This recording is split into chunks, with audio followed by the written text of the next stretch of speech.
Au milieu professionnel, il faut respecter les mesures barrières déjà, hein. Même si c'est en open space, donc il y a des personnes qui travaillent, on voit plusieurs personnes qui travaillent dans le même bureau, donc il faut respecter la distanciation physique, minimum de 1 mètre.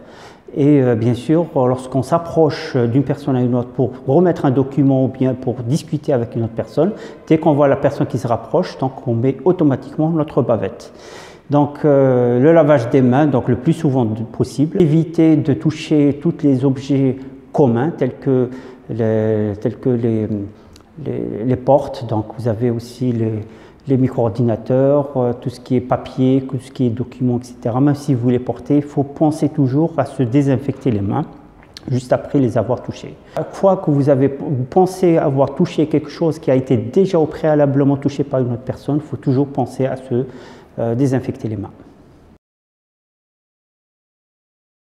Il y a 3 types de dépistage. Vous avez d'abord le gold standard, ce qu'on appelle la RT-PCR, donc qui va détecter un gène spécifique qui a une spécificité, une sensibilité de plus de 97%. C'est ce qu'il faut faire comme dépistage.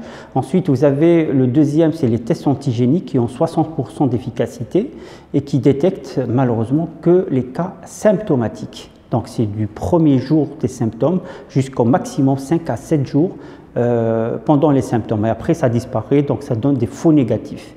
Voilà. Ensuite, vous avez le troisième type qui n'est pas considéré comme un test de dépistage, mais il est considéré comme étant un test de diagnostic post-Covid. Une fois qu'on a fait Covid, on veut savoir si on a l'immunité ou non. Ça, c'est ce qu'on appelle des tests sérologiques pour voir notre dose d'IgM ou IgG.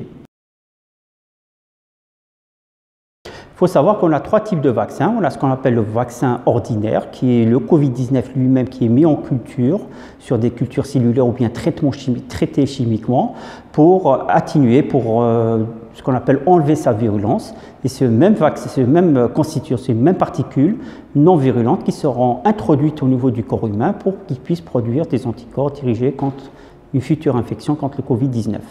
Ensuite, vous avez ce qu'on appelle des vaccins à ARN messager. Ces vaccins-là sont produits par une introduction d'un gène, d'une portion génique, ce qu'on appelle l'ARN, et qui va donner ordre, donc il va rentrer au niveau, bien sûr, grâce à ce qu'on appelle des signaux qui vont l'aider à pénétrer à l'intérieur d'une cellule humaine, qui va lui donner ordre à l'intérieur de son noyau, de produire une protéine qui ressemble beaucoup à la protéine de surface du Covid-19, qui va forcer les cellules immunitaires à produire des anticorps dirigés contre cette protéine qui est la même que celle du Covid-19. Voilà. Donc ensuite, vous avez ce qu'on appelle le vaccin à vecteur.